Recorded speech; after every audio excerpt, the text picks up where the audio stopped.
Imagine a small, rocky island in the middle of the Atlantic Ocean called Madeira. On this island, in a tiny home with a leaking roof, lived a boy named Cristiano. His life wasn't filled with toys or fancy things. It was filled with the sound of a ball hitting a crumbling brick wall. His father was a kit man, the person who washes the sweaty uniforms of the local team, and his mother worked until her hands were sore just to put bread on the table. But Cristiano had a secret. Every time he closed his eyes, he didn't see the poverty around him. He saw stadiums filled with thousands of people screaming his name. When he was only 12 years old, the boy had to make a choice that would change his life forever. A big club in Lisbon wanted him, but it meant leaving his mother, his siblings, and the only home he had ever known. On the night before he left, he cried. He was just a child, and the world felt too big. But he got on that plane anyway because he understood something very early. Comfort is the enemy of greatness. If he stayed where he was safe, he would stay small. To grow, he had to be willing to be lonely. In the big city of Lisbon, life was cruel. The other boys at the academy mocked his thick island accent. They laughed at his clothes.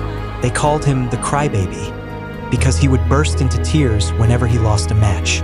Most people would have quit and gone home, but Cristiano was different. He didn't let their laughter break him. He used it as fuel. He realized that if people are talking about you, it means you are moving, and if they are laughing at you, it's because they can't see where you're going. As the years went by, his obsession became legendary. While the other players were out at movies or sleeping in their dorms, a strange sound would echo through the dark gym at midnight. It was the sound of Cristiano's feet hitting the floor. He used to sneak out of his room, strap heavy weights to his ankles, and practice his footwork in the shadows. He wasn't just practicing until he got it right. He was practicing until it was impossible to get it wrong. One day, a coach told him he was too skinny and would never survive the professional leagues. Cristiano didn't argue. He didn't complain. He just went back to that dark gym, ate more, trained harder, and turned his body into a machine. He taught us that your starting point never defines your destination. Your discipline does.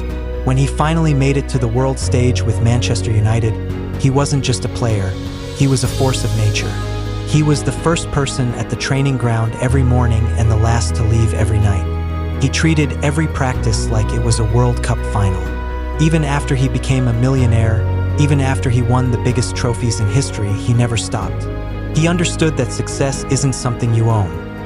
It's something you rent, and the rent is due every single day. Throughout his journey, Cristiano faced massive failures. He missed crucial penalties in big games. He was booed by entire stadiums. He was told he was too old or finished dozens of times. But if you look at his face in those moments, he never looks defeated. He always believed he was the best player in the world, even when no one else did. People called it arrogance, but it was actually a deep, unshakable self-love.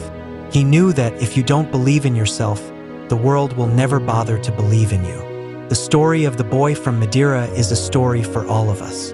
It tells us that talent is just a seed, but hard work is the water that makes it grow. It reminds us that your island, whether that is a lack of money, a difficult family, or people who doubt you, is not your cage. It is your training ground. Cristiano Ronaldo didn't become a legend because he was lucky. He became a legend because he refused to be ordinary. He showed us that with enough fire in your heart and enough sweat on your brow, you can conquer the world. So, the next time you feel like giving up, remember the skinny boy in the dark gym with weights on his ankles. Your dreams are waiting for you, but they aren't going to come to you. You have to go out and take them. If this story touched your soul, please subscribe to Soul Stories and join our community of dreamers. Leave a comment below with the word legend if you are ready to work for your dreams today. Your support helps us keep these stories alive.